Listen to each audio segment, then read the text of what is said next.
자, 그렇게 해서 재무제표 5개까지 복습을 해봤고요. 그 다음에 자산의 종류에 대해서 다시 한번 복습하려고 하는데 그 전에 세상에 있는 사람이 두 종류가 있죠? 누구와 누구? 자연인과 법인이라고 있었었죠? 그래서 자연인은 종합소득세라는 세금을 내면 되겠고 법인은 비영리법인과 영리법인 그렇게 두 종류로 나뉘어지는데 비영리법인은 세금을 원칙적으로 안 내는 걸로 되어 있고요. 영리법인은 회사들을 의미하는데 법인세라는 세금을 내야 된다고 했어요. 맞죠? 자, 그 다음에 자산의 종류. 자, 자산, 내 거고 쓸모가 있는 것이 자산이다 라고 했었는데 종류가 크게 두 가지로 다시 나뉜다고 했었죠? 무슨 자산과 무슨 자산? 유동 자산과 비유동 자산 이렇게 두 가지로 나뉘어진다고 했는데 유동 자산, 자, 몇 년 안에 현금화가 가능? 원칙적으로 1년 안에 현금화가 가능하면 유동자산이다 라고 얘기를 했었어요. 그런데 이 개념이 적용이 안 되는 업종들이 나타났다고 했었죠. 그래서 발렌타인 17년 산수를 만든 회사는 17년이 걸리고 전복양식업은 전복을 다 키워서 파는데 3년이 걸리고 인삼 재배업은 인삼을 상품성을 띄는 정도로 키우는데 6년이 걸린다고 했어요. 그래서 무슨 주기? 정상, 영업, 주기라고 하는 개념이 추가가 되는데 문제는 이 두 개 중에서 긴 거, 짧은 거. 긴 거라고 했습니다. 장기예요. 롱. 이거 객관식 문제에서 단기라고 말장난치니까 잘 치니까 정말 조심하셔야 돼요. 자, 그 다음에 그렇단 말이지 라고 하면서 좀 더 자세히 봤더니 다시 두 부류로 나뉘더래요. 무슨 자산과 무슨 자산? 당좌 자산과 재고 자산 이렇게 두 부류로 나뉘는데 당좌 자산 현금으로 바꾸는데 시간과 비용이 거의 들지 않는 종류들을 얘기합니다. 그래서 당좌자산의 1순위 뭐 세상에 제일 좋은 거 현금. 그 다음에 어제 배웠네요. 당좌 수표를 발행할 목적으로 들어둔 예금 당좌 예금. 그 다음에 우리 회사에다 돈을 보관하기 불안하길래 은행에다 맡겨놓은 거 보통 예금. 그래서 이 당좌 예금과 보통 예금은 수시 입출금식이에요. 그러니까 아무 때나 넣었다 뺐다가 가능한데 이런 거를 요구불 예금이라고 부른다고 했어요. 요구불 예금이라고 부른다고 했어요. 그 다음에 오늘 배우게 될 텐데 외상 매출금이라고 하는 것도 있고요. 받을 어음이라고 하는 것도 있는데 이 두 개를 묶어서 매출 채권이라고 하는 별도의 용어로 부르고 있답니다. 그 다음에 어제 설명하다가 만 거 단기 매매 증권이라고 하는 것도 있고요. 유동성 만기 보유 증권이라고 하는 게 있고요. 유동성 매도 가능 증권 뭐 이런 것도 있어요. 오늘 자세하게 살펴보도록 하고요. 이거 말고도 점점점 뭐 여러 가지 종류들이 더 있는데 시험 목적상으로는 뭐 큰 의미가 없는 당좌자산들이기 때문에 그냥 그러려니 하시면 되겠고, 자, 그 다음에 재고 자산. 처음부터 손님들한테 판매할 목적으로 가지고 있는 물건들을 재고 자산이라고 합니다. 그래서 총 5개 개종 과목으로 이루어져 있는데요. 5개. 자, 유통업체가, 그러니까 이마트나 롯데마트 같은 유통업체가 편의점 같은 데서 손님들한테 판매할 목적으로 처음부터 사들인 물건을 뭐라고 불러요? 상품이라고 부릅니다. 상품이라고 불러요. 그 다음에 빵을 만드는 삼립식품 같은 제조업체가 빵을 만들기 위해서 밀가루, 팥, 버터, 계란을 사들입니다. 그걸 원재료라고 하는 개족 과목으로 처리한다고 했었죠? 그 다음에 이 원재료를 가지고 물건을 만드는 과정에 돌입하게 되면 제공품이 됩니다.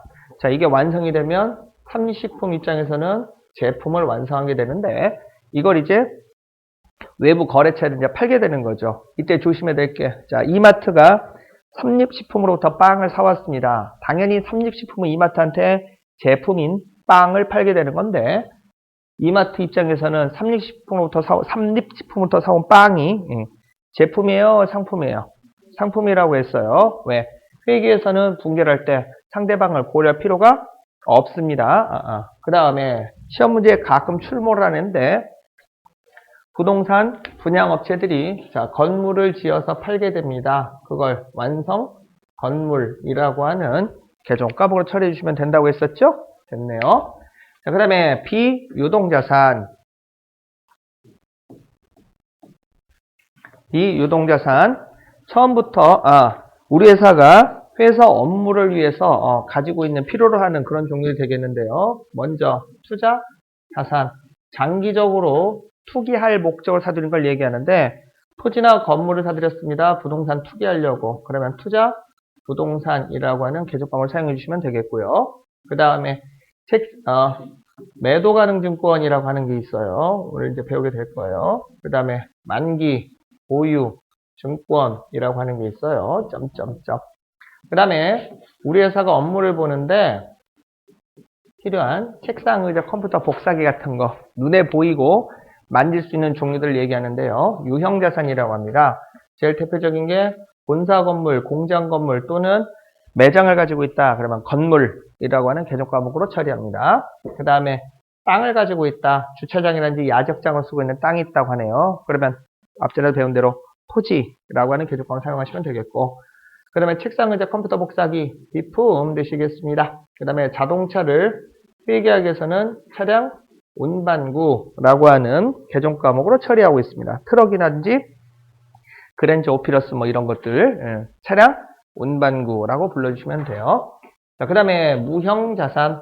회사에서 업무 보는데 필요한 항목들인데 내 거고 쓸모가 있는 물건이지만 눈에 보이지 않는 종류들이 있다고 해서 주로 권리들 뭐 이런 건데 그래서 지구상에 없는 물건을 만들어내서 법적으로 보호받기 위한 권리를 특허권 이렇게 부르고요. 그 다음에 상표권 뭐 이런 것도 있다고 했었죠. 여기서는 상표권도 등록을 하는데 루이비통 로고마크라든지 그 다음에 뭐 샤넬 로고마크 뭐 이런 거. 그러니까 제가 아무리 가방을 잘 만드는 장인이라고 하더라도 기술자라고 하더라도 로고마크를 샤넬 거나 루이비통 거 갖다가 붙이면 그거는 그쵸. 남의 물건을 훔친 게 되는 겁니다. 그래서 처벌을 받게 되는데 아무튼 그런 종류들. 그리고 시험 문제로 자주 물어보는 게 미안해요. 개발비라고 하는 개정 과목이 있다고 했었죠.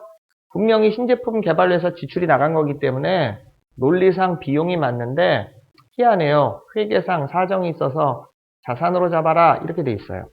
그래서 이거는 외울 수밖에 없는 그런 개정 과목인데 나중에 시험 문제에 나오는 희한한 개정 과목들을 몰아서 한꺼번에 설명할 거예요. 뭐냐면 개정 과목 이름만 봐서는 당연히 여기에 속하는 개정 과목이지 않을까라고 착각을 일으키기 쉬운 개정 과목이 5개가 있어요. 그래서 제가 강의할 때는 이상한 개정 과목 뭐 이렇게 설명하는데 시험 문제에 출제되는 개정 과목은 뻔해요. 내지는 여러분들이 공부할 때 헷갈려하는 개정 과목이 뻔해요. 그래서 제가 강의할 때 국산 영화 중에 저주받은 걸작이 하나 있어요. 분명히 스토리도 괜찮고 주연 배우들도 정말 잘생겼고 연기도 잘했는데 폭삭 망한 영화가 있어요. 착한 놈, 이상한 놈, 나쁜 놈이란 영화가 있는데 속칭 놈놈놈 도저히 찍을 수가 없어요. 이제 그 영화를. 왜? 주인공이 정우성하고 이병헌이 나와요. 둘만 합쳐서 웬만한 회사 하나 사드릴 수 있는 그런 정도의 출연료를 줘야 되기 때문에 도저히 이제 찍을 수 없는데 한 명이 송강호. 그래서 거기서 제목을 따가지고 저도 착한 개정 과목, 나쁜 개정 과목, 이상한 개정 과목 그래서 각각 몇 개씩 또 잊어먹었네. 5개씩 들어가 있어요. 그래서 그거 몰아서 묶어서 한꺼번에 설명할 거예요. 그게 외울 때 제일 효과적이거든요. 아무튼 그렇다 치고 그래서 이 개발비가 이상한 개정 과목에 들어가요. 이름만 봐서는 비용 같아 보이는데 자산으로 잡아주셔야 돼요. 그런 게 5개가지가 있어요. 이름만 보고서는 함정에 빠지기 쉬운 그런 종류들. 그렇다 치고 그 다음에 기타 비유동자산이라고 있어요. 기타 비유동자산. 우리나라에서만 존재하는 특이한 사항을 처리하려고 만들어 놓은 부분이 되겠습니다. 그래서 1차적으로 전세권. 전세제도는 우리나라에만 존재하는 겁니다. 원래 전 세계적으로 원래 우리나라도 마찬가지였는데 거주지를 마련하려면은 돈을 주고 사든가 월세를 내고 살든가 2가지밖에 없었어요. 그런데 1970년대, 80년대 초반만 하더라도 우리나라가 이제 경제가 이제 급 성장을 하면서 자금에 대한 돈에 대한 수요가 많다 보니까 은행에서 이자를 엄청나게 많이 줬었습니다. 이해가 안 되시겠지, 상상이 안 되시겠지만 그때 예금 적금 넣으면 1년 이자가 14%, 16% 막 이렇게 줬었어요. 쉽게 말해서 1억 원 넣어놓으면 1,600만 원 이자로 붙는 거예요. 그러다 보니까 월세를 받는 것보다 은행에서 이자를 받는 게 훨씬 더 많이 나오기 때문에 그 전세라고 하는 제도가 만들어졌는데 집값의 절반 정도를 이제 목돈으로 받아서 월세는 안 받는 대신에 집값의 절반 정도를 목돈으로 받아서 그걸 은행에 넣어놓으면 집주인 입장에서 월세보다 은행 이자가 훨씬 더 많이 나왔거든요. 그래서 만들어진 게 이제 전세제도인데 지금 은행 금리가 거의 바닥권이죠. 2%인데 우리나라 1년 물가 상승률이 평균적으로 3.2%대 정도를 목표치로 잡고 있어요. 그 정도면 이제 사람들이 혼란을 겪지 않고 고통을 겪지 않는 수준이 되겠는데 문제는 은행 이자율이 물가 상승률을 못 따라가요.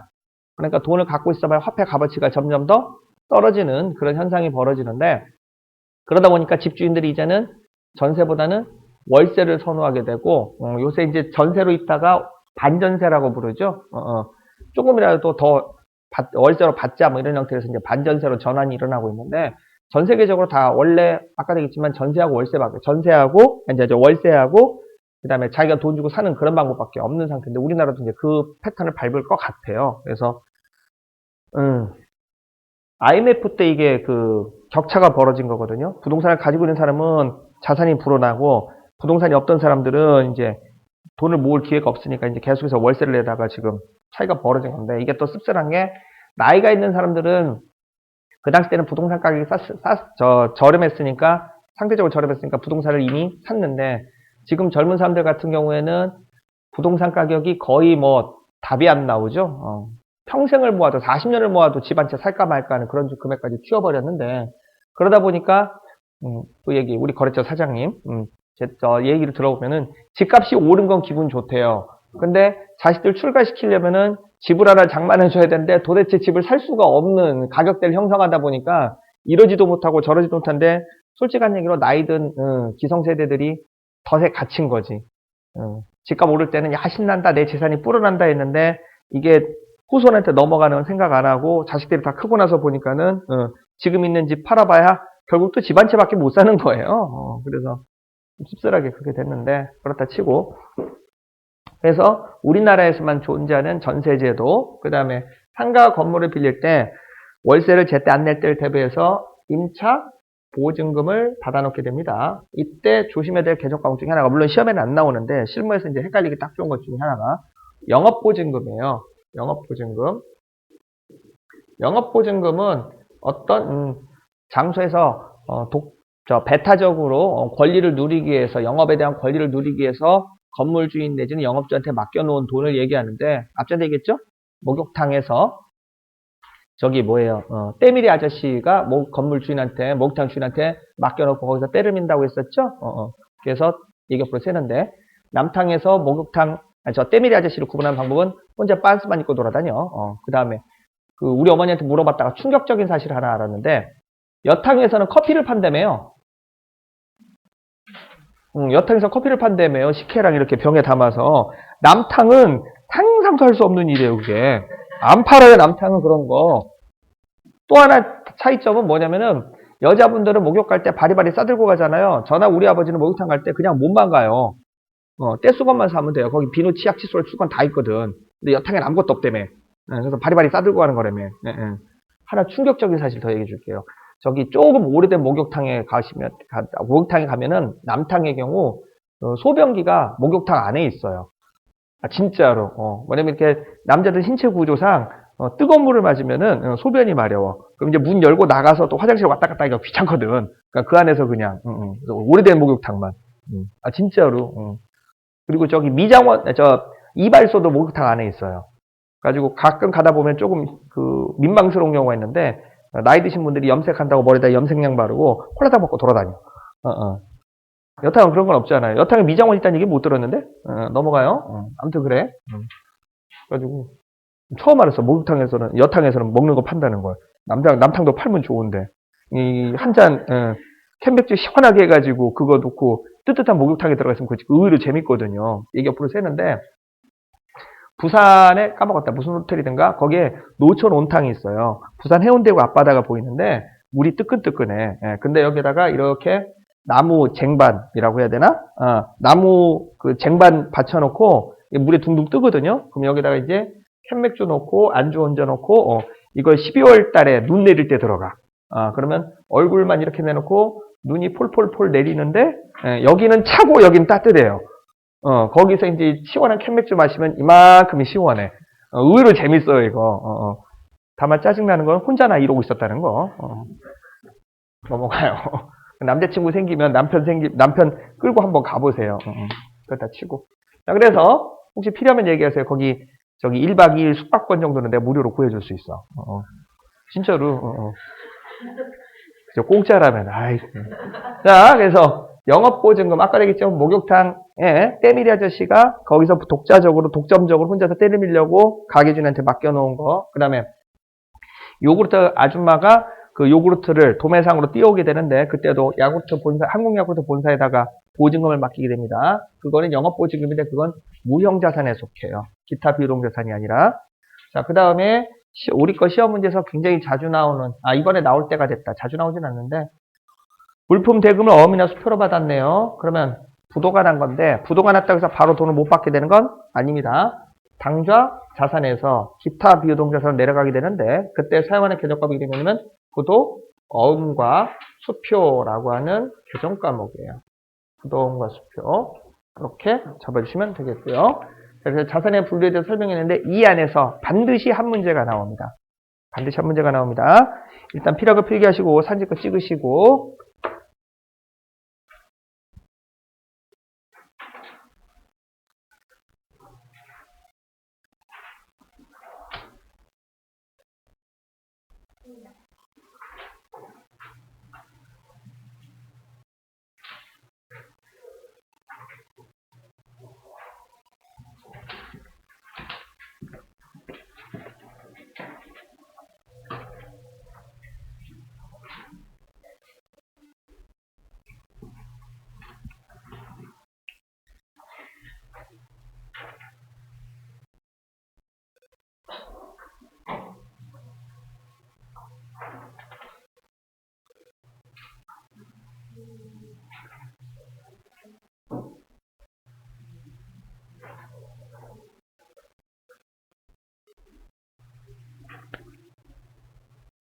자, 다 됐죠? 자, 그러면 본격적으로 자산 개정 과목에 대해서 구체적으로 설명이 들어갈 텐데 현금에 대한 얘기였었죠?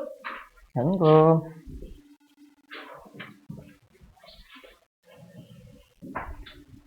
자, 현금. 여러분들이 알고 있는 현금이라는 범위보다 훨씬 더 많은 범위를 처리하는 개정 과목인데요. 현금이라는 개정 과목은 통화와 통화 대용 증권을 묶어서 처리하는 개정 과목이라고 했었죠? 그래서 통화라고 하는 거는 중앙발권은행에서 발행한 유가증권을 얘기하는데 우리나라 중앙발권은행은 한국은행 되겠습니다. 그래서 한국은행에서 발행하는 만원짜리, 5천원짜리, 1,000원짜리 그 다음에 그런 지폐와 500원짜리, 100원짜리 주화가 통화에 들어가는데 쓸데없는 얘기. 미국은 독특하게도 미국 중앙은행이 있긴 한데 달러 돈을 민간기관 내지는 주식회사 형태인 미 연방준비위원회라는 데서 인수를 합니다.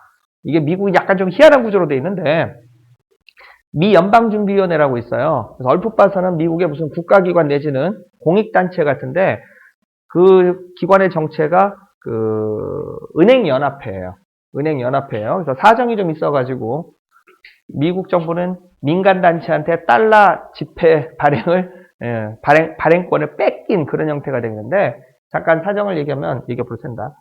미국이 이제 내전이 일어나요. 북군하고 남군하고 둘이 박터지게 이제 싸우는 사태가 벌어지는데 남군은 이제 남쪽 지방에서 목화농장 위주로 그 운영이 됐던 바람 함께 사라지다 뭐 그런 영화 있어요. 그게 이제 남군 얘기고 북군은 이제 미국 북쪽 지역의 공업지대를 기반으로 해서 이제 했던 주들끼리 이제 군대를 구성했다가 이제 충돌이 난 건데 원래 정통 정부는 남군이에요. 근데 이제 은행가 연합회가 은행가들이 어느 쪽이 질지, 어느 쪽이 이길지 판단이 안 서는 거예요. 그래서 양쪽에다가 돈을 다 대줬어요. 물론 발권력은, 그러니까 달러돈 발행에 대한 권한은 그 당시에 남군이 갖고 있었는데, 문제는 남군이 졌다라는 게 문제예요. 그러면서 북군이 이제 이기긴 했는데, 은행가들이 이제, 이겼으니까 내 돈 내놔, 이렇게 된 거예요. 그래가지고, 북군이 이제 전쟁을 치르면서 돈이 모자라니까 그때 은행가들한테 이제 차용증서를 써주고서 돈을 빌렸는데, 그걸 이제 갚으면서 은행가들이 돈을 더 빌려줄 테니까 네가 보니까 요즘 건국 초기가 그러니까 니네 정부를 설립하느라고 정신이 없을 텐데 돈을 더 빌려줄 테니까 대신에 발권을 우리한테 넘겨달라 뭐 이렇게 된 거예요. 은행 업무 쪽에 전혀 모르니까. 그래가지고 그 발권에 관련된 권한을 넘겨주는 약속 증서를 발행해 버립니다. 그래가지고서는 은행과 연합회에서 달러돈 인수하는 그런 구조로 되어 있어요. 그래서 달러돈은 희한하게도 한 군데서 인수하는 게 아니고요. 총 7군데에 나눠서 인쇄가 들어갑니다. 그래서 달러돈에 보시면은 그 인물 그림 옆에 보면 조그마하게 연두색으로 숫자 1, 2, 3, 4, 5, 6, 7이 적혀져 있는데 그게 4번인가 3번인가가 루이지애나주에서 나와요. 조폐창이. 그래가지고 혹시 궁금하신 분들은 이 책은 사주면 안 되는데 중국애가 쓴 거라서 도서관에 가보시면 있어요. 아니면 불법 다운로드 받아서 보세요. 화폐전쟁이라고 하는 책이 있는데 그 중국 사람이 미국에서 금융가 쪽에서 일하면서 미국의 경제 구조 내지는 이런 거 이상하다 뭔가 좀 구조가 그래가지고 반 픽션 형태로 해가지고 그 재구성을 한 건데 EBS에서 다큐멘터리로 만든 것도 있어요. 한번 보면은 의외로 재밌어요. 그러니까 미국 경제라고 하는 게 의외로 굉장히 좀 부실해요, 구조가. 근데 어쨌든 굴러가. 이게 좀 희한해. 그래가지고 방금 얘기한 대로 지금 현재 미국 정부는 미 연방준비위원회한테서 달러돈을 빌려다가 국가 경제를 운영을 하고 세금을 거둔 다음에 다시 매년마다 반환하는 형태를 취하는데 문제는 예를 들어서 1억 달러를 빌렸다. 갚을 때는 이자를 붙여서 갚아야 돼요. 이자를 붙여서 갚아야 돼요. 그래가지고 계속해서 부채가 늘어나는 구조예요. 미국 정부 지금 부채 구조가 어느 정도 규모냐면 에베레스트산 높이가 8,848m거든요. 그걸 100달러짜리 지폐로 미국 지폐로 환산해서 차곡차곡 쌓으면은 에베레스트산 높이를 2,000배인가가 넘어간대요. 지구와 달 사이를 1달러짜리로 깔았었을 때 8번 반을 완복할 수 있는 정도의 빚을 지고 있다는데 그런 나라가 굴러가고 있어. 신기하게도. 그리고 전 세계에서 제일 파워가 세요. 이해가 안 되는 구조인 거지. 넘어가요. 아무튼 주말에 심심하시면 요거 다운로드 받아서 한번 보세요. EBS에서 책 읽기 싫어하신 분들은 편해요. 컬러풀하게 막 뉴욕 도시도 나오고. 아무튼 그래서 우리나라에서 통화로 취급되는 거는 원화도 통화지만 달러돈도 통화로 처리가 됩니다. 우리나라는. 분명 우리나라 회계 기준에 달러 또는 원화 또는 달러 이렇게 돼 있어요. 엔화는 안 돼요. 달러하고 우리나라 또는 통화라고 기록이 가능하고요. 통화대용 증권. 자, 얘가 문제였는데 중앙발권은행을 제외한 통화대용 증권, 중앙발권은행을 제외한 민간기관에서 나오는 유가증권을 얘기한다고 했었죠. 총 몇 가지? 5가지라고 했었는데요. 첫 번째가 타인 발행 당좌수표. 두 번째가 당좌수표 하도 부도가 나니까 우리나라에서만 사용되는 자기압 수표 제도가 있다고 했었고요. 세 번째가 우편환 증서, 송금한 증서 뭐 이런 게 있고, 네 번째가 만기 도래 어음과 일람 출급성 어음 뭐 이런 거 있다고 했었죠. 그 다음에 5번째가 우리나라는 존재하지 않는데 마치 우리나라는 존재하는 것처럼 회계학 측에서 설명하고 있는 비일 도래 공사채 이자표와 배당금 지급 통지표라고 하는 서류라고 했었었죠. 그래서 타인 발행 당좌수표라고 하는 것부터 먼저 설명하려고 하는데, 그러려면 당좌수표라고 하는 것부터 먼저 알아야 된다고 했었죠. 당좌수표가 뭐냐면 현금을 들고 다니기 너무 무겁길래 무겁다고 했었죠. 그래서 제가 200억에 깔린 어떤 남자 얘기 하나 해드렸잖아. 그게 저였어요. 200여 개 깔린. 그래서 돈이 그렇게 무거운 거 처음 알았네. 예. 아무튼 그래서 돈을 들고 다니기 너무 무겁길래 은행에다가 당좌 예금을 들어두면 당좌수표 책이라고 하는 걸 준다고 했었죠? 그러면 10장짜리 빳빳한 종이 10장이 한 세트로 되어 있는데 그걸 들고 다니면서 마치 현금처럼 쓸 수 있는 당좌 수표를 발행할 수 있다고 했어요. 자, 당좌 수표. 현금을 은행에다 맡겨놓고 굉장히 편리하게 사용할 수 있는 제도인데 치명적인 부작용이 있다고 했어요. 뭐가 발생할 수 있다? 당좌 부도가 발생할 수 있다고 했어요. 당좌 부도가 뭐냐면 통장에 당좌예금 계좌에 들어있는 돈보다 훨씬 더 많은 수표가 발행되는 바람에 지급불능 상태에 빠지는 게 당좌 부도다 뭐 이런 얘기를 했어요. 그래서 이 당좌 부도를 방치하면 다음번부터 사람들이 당좌 수표를 믿지 않게 되고 은행을 믿지 않는 사태가 벌어져요. 그래서 그러한 당좌 부도를 미연에 방지하거나 혹시 당좌 부도가 터지더라도 피해를 최소화시키기 위해서 몇 가지 방지책? 5가지 방지책을 만들어 놨다고 했었죠? 그 중에 첫 번째가 당좌 개설 보증금 되겠네요. 당좌 개설 보증금. 자, 당좌 개설 보증금 문제는 이름은 있지만 계정 과목은 사용하지 않는다라고 했어요. 내 통장 안에 들어있는 돈인데 내 마음대로 빼앗을 수가 없어요. 그렇다고 은행이 꿀꺽 삼키느냐? 그건 아니에요. 나중에 당좌 계좌를 해지하면 되돌려 줍니다. 그래서 이렇게 내 통장 안에 들었는데 내 마음대로 쓸 수 없는 돈을 회계학에서는 사용이 제한되어 있는 예금이다. 사용이 제한된 예금이다 라고 부르고 있는데요. 이 사용이 제한되는 예금을 처리하는 개조 과목 이름이 뭐냐면 특정 현금과 예금이라고 하는 개정 과목이라고 있었고요. 왜 돈을 못 빼는지 주석 기재를 하도록 그렇게 되어 있어요. 자, 그 다음에 두 번째 당좌처월이라고 하는 걸 언급을 했었는데 당좌처월 마이너스 통장 개념으로 이해해달라고 했어요. 그래서 제가 당좌예금 계좌를 가지고 있는데 그 당좌예금 계좌에다가 예를 들어서 3억 원을 넣어놨어요. 그런데 그러면 최대한 꺼내 쓸 수 있는 돈은 3억 원이 될 텐데 당좌처월 약정 2억 원짜리를 맺으면 최대 꺼내 쓸 수 있는 금액이 얼마로 늘어나게 돼요? 5억 원으로 늘어나게 되는 거죠. 그래서 마이너스 통장 개념을 이해해달라고 얘기했었는데 문제는 당좌처월이라는 이름은 있지만 개정 과목으로는 더 이상 사용하지 않는다라고 했어요. 그래서 당좌처월을 처리하는 개정 과목 이름이 뭐냐면 단기 차입금이 되겠는데요. 회계 처리하는 방법은 나중에 마감 결산할 때 알려드릴게요. 자, 문제는 그냥 단기 차입금으로 잡아놓으면 은행에서 대출받은 걸로 오해를 해요. 그래서 그게 아니다. 당좌처월이 발생한 거다라고 해서 주석 기재를 해주시면 되겠고요. 자, 세 번째, 당좌수표 수명을 짧게 만들어 놓아야 사람들이 빨리빨리 와서 은행에서 돈 찾아가겠죠. 그래서 지급 길 제도를 운영하고 있다라고 했는데 당좌수표 수명은 10일이에요. 그랬더니 이걸 악용을 해서 자, 껍데기는 당좌수표인데 마치 약속음처럼 쓰는 변칙적인 방법이 있다고 했어요. 기억나시려나? 무슨 수표?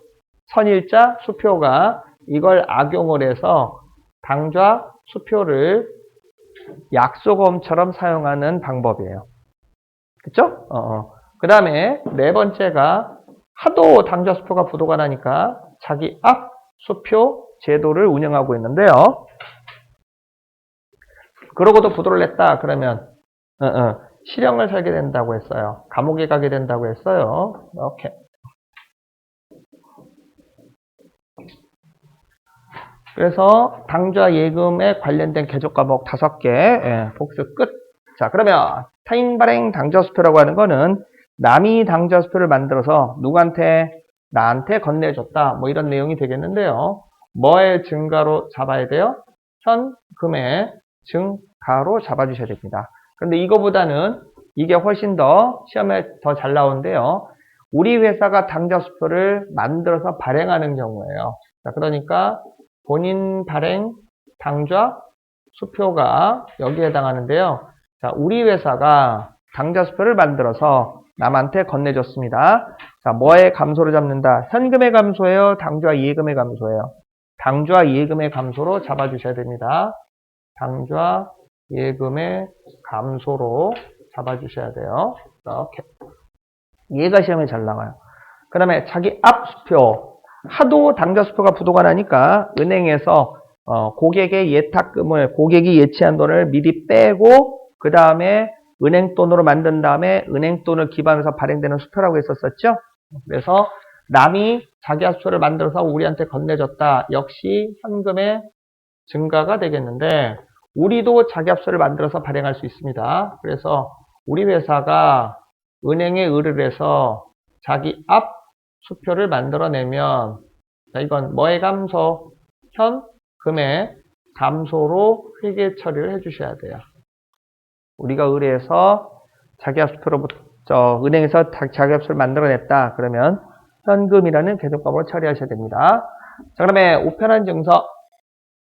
은행 온라인이 닿지 않는 곳까지, 은행 전산망이 닿지 않은 곳까지 돈을 보낼 때 우체국을 통해서 발행되는 뭐 그런 유가증권이라고 했었죠. 역시 현금이고, 송금한 증서. 은행에서 발행되는 우편한 증서라고 이해해 주시면 되겠는데, 지금은 은행들이 전부 다 온라인망으로 연결되어 있기 때문에, 그리고 송금한 증서 말고도 여러 가지 자금을 옮길 수 있는, 자금을 송금할 수 있는 방법이 있기 때문에 지금 거의 사용되지 않고 있는데, 다만 지점과 지점 사이에 자금을 정산할 때 발행되는 경우가 있다고 했었었죠. 그래서 또 현금이라고 잡아라, 도와라 이렇게 돼 있고, 만기도래요. 약속 어음인데 돈을 주기로 한 날짜가 지나간 어음을 얘기합니다. 그럼 회계학에서는 받을 어음이 아니라 뭐로 잡아라?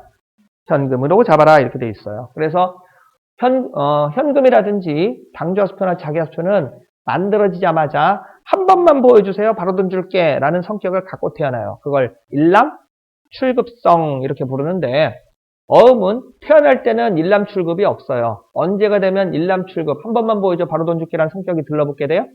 만기 때가 되면. 그 다음에 일람 출급성 어음. 자, 약속 어음을 뭐처럼 사용? 그렇죠. 현금이나 수표처럼 사용하는 제도였었습니다. 그래서 약속어음에 만기 날짜칸이 있는데, 원래 어음은 당좌수표는 겉껍데기를 낙서하면 큰일 난다고 했어요. 그래서 우리 사무실에서 막내가 사고 친 거 얘기했었죠. 얘기 옆으로 새는데, 그래도 막내가 사람 구실을 하고 있어요. 뭔 소리냐면, 우리 사무실 여직원 6명 중에서 유일하게 남자가 있어. 그래가지고 오늘도 지금 꽃단장하고 나왔더라. 근데 더 짜증나는 게 뭐냐면 나머지 5은 남자친구가 없어요. 내가 봐도 없게 생겼어. 이게 문제가 뭐냐면, 아니요, 못생기고 이래서 그런 게 아니고, 성격이 까칠하고 이런 게 아니고, 게을러요. 한 번 집에 들어가면 안 나오고, 사무실에 한번 들어오면 안 나가려고 들어. 그래가지고 또 하나 웃긴 게 뭐냐면은 자기들끼리 뭉쳐 다녀요. 언니 이번에 뭐 먹으러 가요? 월급 나왔으니까 뭐 맛있는 거 먹으라 그러는데, 얘기 옆으로 새는데, 우리 직원들 하는 거 보면 좀 바보 같아. 내가 월급을 주잖아요. 그러면 한 2주 동안은 언니 우리 맛있는 거 먹으러 가 그래가지고 자기들끼리 먹을 거 사진 찍어서 막 인스타그램에도 올리고 이래요. 근데 2주가 지나고 나면은 제가 이렇게 그 체중 관리용으로 저울을 갖다 놨거든요. 근데 얘네들이 가끔 올라가나 봐. 체지방 분석 기능도 있고 그러거든요. 언니 살찐 것 같아요. 그래요. 그럼 이제 자기들끼리 위로해. 아직은 괜찮아 뭐 이러고. 그러다가 결국에는 이제 다이어트에 돌입하라는데, 살 뺄 때 제일 좋은 방법은 1번 운동이고 2번 머리를 쓰는 수학책을 풀면 살이 쭉쭉 빠져요. 근데 그건 싫어. 뭔가 먹으면서 살을 빼고 싶어. 그러면 이제 인터넷 검색을 해가지고 칼로리 제로 곤약 뭐 이런 거 있잖아요. 그런 거 사서 2주 동안 다이어트에 돌입을 해요. 그러니까 계속 악순환인데 2주 동안은 뭘 먹고 2주 동안은 살을 빼느라고 돈을 쓰고 앉았어. 이게 계속 악순환이야. 먹는데 돈 쓰고 살 빼는데 돈 쓰고 먹는데 돈 쓰고 살 빼는데 돈 쓰고, 이게 뭐 하자는 건지. 저번에는 또 한번 진풍경이 벌어졌는데, 뭐였더라? 복부 지방 분해기인가? 이렇게 이렇게 동그랗게 돌멩이처럼 생긴 거 있더라고요. 그래가지고 그 안에 모터하고 무슨 초음파 발생기가 붙어 있대나? 그래서 이걸 충전을 시켜놓고 갔다가, 이렇게 복부, 허리에다가 이렇게 벨트처럼 차면은, 차고 스위치를 이렇게 부르르 떨면서, 복부에 있는 지방을 분해시켜준대요. 근다고 이걸 6명이서 단체로 구매했어. 가지고 6명이서 복뒤를 차고 전표 입력 부가세 신고를 해야 되는데, 배는 달달달달 떨고 있고, 그 전표는 이러고 입력하고 있고, 아유, 뭐 하자는 건지. 그러니까 뭐라고 해야 되나?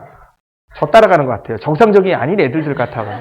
아무튼 그래가지고 막내가 드디어 남자친구가 생겼어요. 근데 여자의 적은 여자라고 옆에서 남자친구가 무슨 말 할 때 이런 대답하면 안 돼. 남자친구가 이렇게 뭐 먹으러 가자고 할 때 뭐 이런 거 해야 돼. 그러면서 옆에서 남자친구 만날 때 이런 옷 입고 가야 돼. 그러면서 옆에서 자꾸 이간질을 해. 네, 지들이 남자가 없으니까 자꾸 옆에서 남자가 이런 거 물어봤었을 때는 이런 생각으로 이렇게 물어보는 거니까 함부로 대답하면 안 돼. 그러면서 조언 아닌 조언을 해주는데 내가 보기에는 지들 앞가림이나 좀 잘하라고 그래. 지들 앞가림도 못하면서 계속 남의. 넘어가요? 저번에는 또 한번 남자친구 보고 밥 사라고 해도 또 6명이 또 이런 표 써도 되나? 개떼같이 뭉쳐가가지고서는 또 뜯어먹고 왔다고 또 희낙낙 이러고 앉았고. 그래가지고 막내한테 남자한테 그러면 남자가 부담스러워한다 그래가지고서는 따로 몰래 제가 조금 돈도 따로 쥐어주고 그랬는데 여자의 적은 여자예요.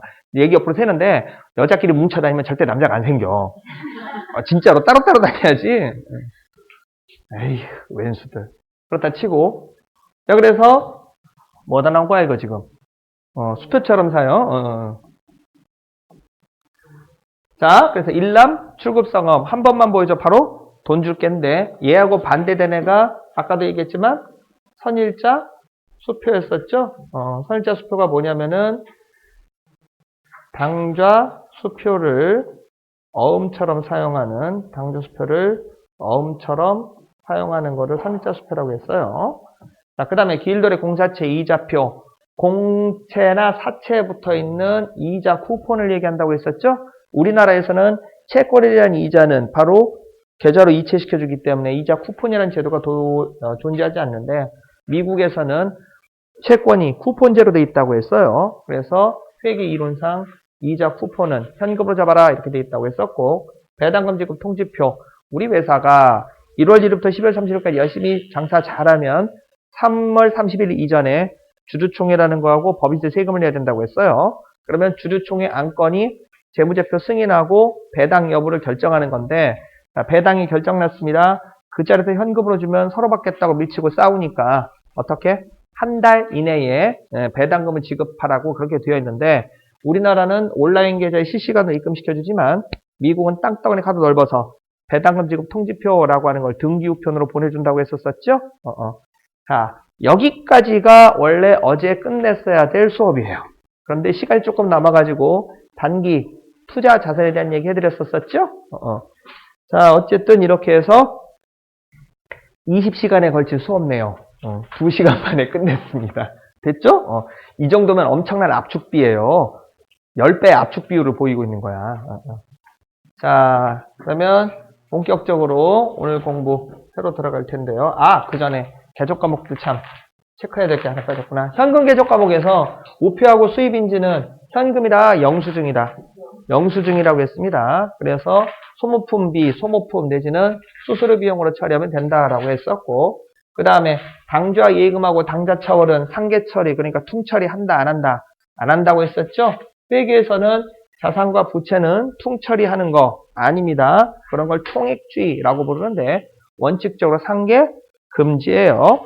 그 다음에 현금성 자산은 외상물증권 받으러 까지 다 설명하고 나서 현금성 자산을 설명한다고 했었고 자 오늘 살펴볼 내용은 단기 투자 자산에 대한 내용 되겠습니다. 단기 투자 자산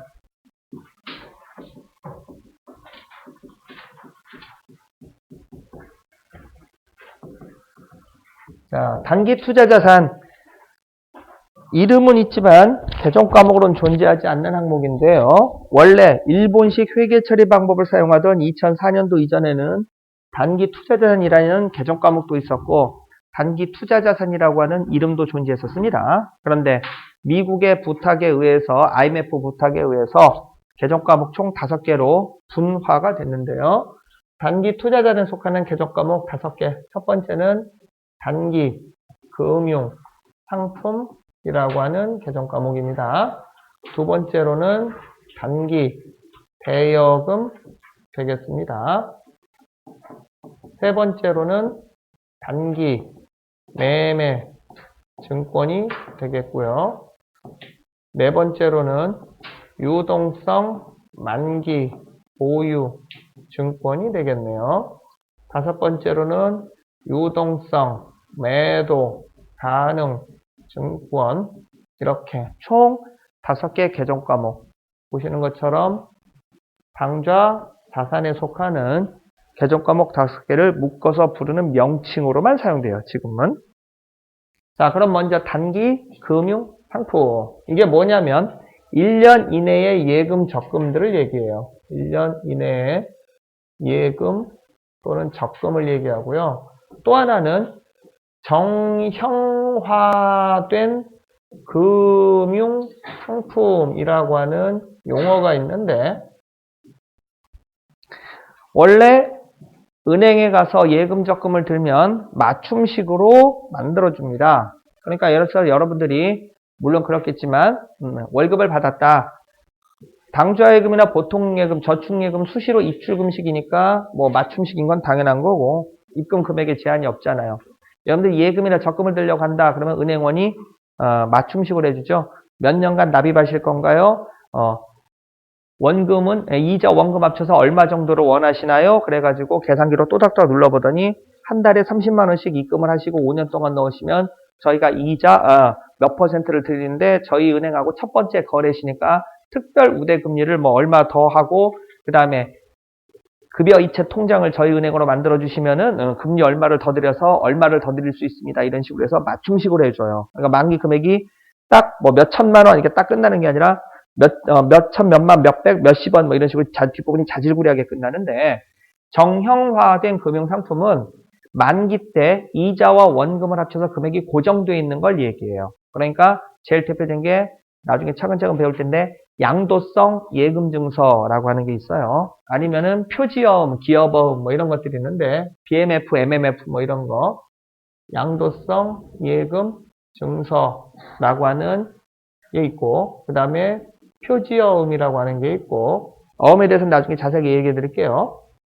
그 다음에 또 뭐가 있냐, MMF, BMF 뭐 이런 식으로 만기 금액이 정해진 금융상품들이 있어요. 그러니까 껍데기에 1,000만 원 이렇게 써져 있고 만기 3년 연금리 뭐 1.4% 뭐 이런 식으로 적어져 있는데, 그렇게 껍데기에 1,000만 원이라고 써진 거를 단자사라든지 저축은행 같은 데 종금사에서 한 980만 원, 950만 원 뭐 이런 식으로 팔아요. 그럼 와 싸다 그러고서 덥석 사게 되는데, 그렇게 예를 들어서 980만 원을 내고 1,000만 원짜리 양도성 예금 증서를 사면 당장은 못 팔아요. 몇 년간 약정된 대로, 그렇죠, 2년간 잘 들고 있다가 만기 때 그 양도성 예금 증서를 샀던 금융회사에 가서 보여주면은 이자까지 합쳐서 껍데기에 써진 금액을 되돌려주는 그런 구조로 되어 있는 게 정형화된 금융 상품이에요. 이해되셨죠? 그래서 원래 정상적인 금융 상품들은 원금이 얼마면 거기다 이자 얼마 얹어주겠다 이런 구조로 되어 있는데, 정형화된 금융 상품은 원금 플러스 이자가 얼마 이런 식으로 미리 사전에 금액이 고정되어 있는 종류들을 얘기해요. 됐죠? 자, 그 다음에 단기 대여금. 단기 대여금은 우리 회사가 본업 이외의 사유로 거래처에다 돈을 빌려주고 이자를 받는 경우를 얘기해요. 쉽게 말해서 사채놀이를 하고 있다 뭐 이런 거죠. 사채놀이를 하고 있다 뭐 이런 건데, 이거를 세법에서는 비영업대금 이익이다 이렇게 불러요. 비영업대금이다 이렇게 불러요. 이제 안일 빗자로 해서 무슨 소리냐면 본업 이외의 사유로 돈을 빌려주는 거다 이런 얘기예요. 그러면 본업사업에서 돈을 빌려주는 업종을 여신업이라고 부르는데, 은행은 여수신업, 그러니까 돈을 빌려주기도 하고 돈을 예금 적금을 받기도 하고 이렇게 돼 있고요.